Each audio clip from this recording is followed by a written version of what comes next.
ஸ்ரீமஹாகுரப்யோ நமः. ஹரிः ஓம். சதாசிவசமாரம்பாம் சங்கராச்சார்யமத்யமாம் அஸ்மதாச்சார்யபர்யந்தாம் வந்தே குருபரம்பராம். GeM TV நண்பர்களுக்கு எனது வணக்கங்கள். இன்றைய நாள் அனைவருக்கும் இனிய நாளாக அமைய எல்லாம் வல்ல இறைவனை வேண்டி இன்றைய எம்மதமும் நம்மதமே நிகழ்ச்சிக்கு செல்வோம். இன்னைக்கு நம்ம ஸ்ரீமத் பகவத்கீதையிலிருந்து ஒரு ஸ்லோகத்தை விரிவான விளக்கத்துடன் பார்ப்போம். தபாம்யஹமஹம் வர்ஷ நிகிரஹன் மிருத்யுஸ்ராமி ச அமிர்தம் சைவ மிருத்யுஷ்ச சதசச்சாஹம் அர்ஜுன.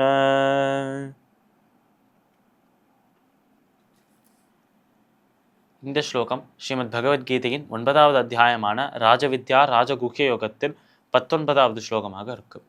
இந்த ஸ்லோகத்தில் நம்ம கிருஷ்ணர் அர்ஜுனையை பார்த்து கூறும் விஷயங்கள் 3 விதமான விஷயங்களை சொல்லிட்டு தன்னுடைய அந்த சர்வத்துவத்தை அனைத்துமாக நிறைந்திருக்கிறார் என்று சொல்றாரே, அதை விளக்குவதற்காக 3 விதமான விஷயங்களை சொல்றார்.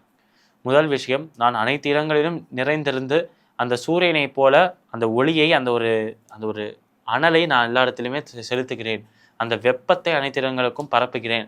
அப்படி வெப்பத்தை பரப்பும் அந்த சூரியனை போலவே அந்த இறைவன் இருக்கிறார் அனைத்து இடங்களிலும் நிறைந்து என்று சொல்றார் நம்மளோட கிருஷ்ணன். ஆனால் இவரின் அந்த ஒரு சொரூபமோ இவரின் ஆற்றலோ அந்த இறைவனின் ஆற்றலோ ஆதித்யனின், அதாவது சூரியனின் பல கோடி சூரியர்கள் ஒன்றாக சேர்ந்தால் எவ்வளவு வருமோ அவ்வளவு ஆற்றல் உடையவராக அவர் இருக்கார். சூரிய கோட்டி பிரகாசனாக இருக்கிறார் அவர். அது போலவே அடுத்தது சொல்றார், இவரே நம்மளோட கிருஷ்ணன் சொல்றார், நானே மழைகளை வரச் செய்கிறேன். அந்த மழைகள் வரணும் என்று என்னுடைய சங்கல்பம், என்னுடைய எண்ணம் இருந்தது என்றால் மழைகள் வரும். இதுவே மழை வரக்கூடாது என்று சொன்னால் அந்த இடத்தில் பஞ்சமாக தான் இருக்கும், மழை வரவே வராது. அதனால் மழையை செலுத்துபவனும் மழையை வரவிடாமல் தடுப்பவனாகவும் நானே இருக்கிறேன் என்று சொல்றார் கிருஷ்ணன். அடுத்தது நம்ம கிருஷ்ணன் சொல்றது, உண்மையாகவும் பொய்யாகவும் நானே இருக்கிறேன் என்று சொல்றார். இங்கே உண்மை என்று அவர் சொல்றது ஆத்மா என்று புரிந்து கொள்ளலாம். அந்த ஆத்மாவாகவும் அந்த ஒரு உள்ள இருக்கும் அந்த ஆத்மா அந்த இறைவனாகவும் நானே இருக்கிறேன். அசத் என்று சொன்னால் பொய் என்று சொன்னால் அழியக்கூடிய இந்த மாயையாகவும் நானே இருக்கிறேன். அதனால உண்மையான இறைவனாகவும் நானே இருக்கிறேன், உண்மையான ஆத்மாவாகவும் நானே இருக்கிறேன், அழியக்கூடிய பொய்யான மாயையாகவும் நானே இருக்கிறேன் என்று சொல்றார் நம்மளோட கிருஷ்ணன். அதனால சூரியனை போல வெப்பத்தை அளிப்பவராகவும் மழையை போல குளுமையை அளித்து அந்த மழையை கொடுப்பவராகவும் மழையை திரும்பி எடுத்துக்கிறவராகவும் அதே நேரத்தில் உண்மையாகவும் பொய்யாகவும் அவரே இருக்கிறார் என்று சொல்றார்.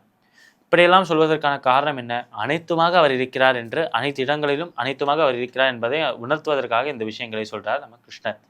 பின்வரும் ஸ்லோகம், அதாவது முன்னாடி நம்ம பார்த்த ஸ்லோகங்களையும் பின்வரும் ஸ்லோகங்களையும் ஒன்றாக சேர்த்துதான் இந்த ராஜ வித்யையின் ஒரு முக்கியமான பங்காக, முக்கியமான ஒரு பாகமாக இருக்கு என்று சொல்லலாம்.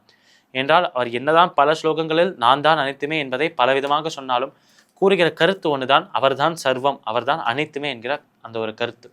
அந்த ஒரு ஒற்றை கருத்தை பொறுத்தான் இந்த ஒரு ஞானம் முழுவதுமே இருக்கு, இந்த ஞான யோகம் முழுவதுமே இருக்கு. இந்த ஞான யோகத்தில் முக்கியமான ஞானமாக இருப்பது இந்த ராஜ யோகம். அந்த ராஜ யோகத்தை பற்றி தான் இப்போ பார்த்துட்டு வரோம். ஆனால் அந்த ராஜ யோகத்தும் அந்த ஞான யோகத்தை பற்றியும் ஒரு சின்ன விஷயம் என்ன சொல்லணும் என்றால், இது அனைத்திற்கும் சாரம், இது அனைத்திற்கும் ஒரு சம்மரி என்றால், இது அனைத்துமே படித்து முடித்த பிறகும் ஒரு விஷயம் மட்டும்தான் மனதில் தோன்றும், அதுதான் இறைவன் எல்லா இடத்திலும் இருக்கிறான், இறைவன் இருக்கிறான், அவன்தான் அனைத்துமாகவும் இருக்கிறான் என்ற அந்த ஒரு விஷயத்தை புரிந்து கொண்டாலே ஞான யோகத்தை படிக்க வேண்டிய அந்த அவசியம் கம்மியாயிடும். என்றால் அது ஒன்றை மட்டும்தான் கிருஷ்ணர் மீண்டும் மீண்டும் பல ஸ்லோகங்களில் ஞான யோகத்தின் மூலமாக சொல்றார். அவர்தான் அனைத்துமே என்று, அவர்தான் தலைவன், அவர்தான் இறைவன் என்ற அந்த ஒரு உணர்வை நம்ம மனதுக்குள்ள கொண்டு வர வேண்டும். அதுதான் இந்த ஞான யோகத்தின் ஒரு கருத்தாக, ஒரு நோக்கமாக இருக்கு என்றே வைத்துக்கொள்ளலாம். ஸ்ரீமத் பகவத்கீதையின் 9வது அத்தியாயமான ராஜவித்யா ராஜகுஹ்ய யோகத்தின் 19வது ஸ்லோகத்திற்குண்டான விளக்கம் இதுவே. மீண்டும் நாளை சந்திப்போம். நன்றி, வணக்கம்.